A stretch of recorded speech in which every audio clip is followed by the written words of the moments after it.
We've already shown you that the Gene Scott Television Ministry has beautifully refurbished the old United Artists Theater. Originally designed by Mary Pickford and Douglas Fairbanks Jr., the theater at Broadway and Olympic is also part of a spectacular office building that the Scott Ministry plans to renovate over the next few years.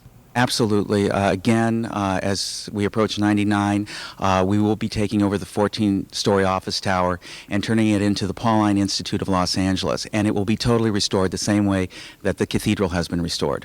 Up the street, the next big project could get city approval this month. The Downtown Development Company wants the Broadway Arcade, which currently looks like this, to become the centerpiece of a block-long renovation including theaters and retail space.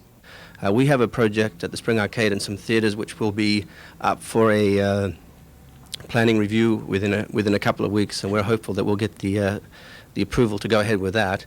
And these projects, and a lot of people realizing that something has to be done, I think will create the momentum to make this a really great place to be. Next door, a new deli is already being done using original architecture.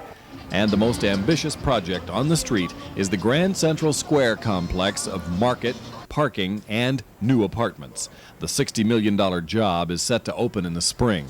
That's when its developer, Ira Yellen, says the street will be off and running, and the slow process of bringing back the core of this city will begin. I love downtown Los Angeles. I believe in it, and I think we're going to create a great city here. You know, it'll start pulling together in the latter stages of my life, ultimately. I won't be here to see the potential of this city, but I'm convinced that we will have a great urban center for my children and grandchildren.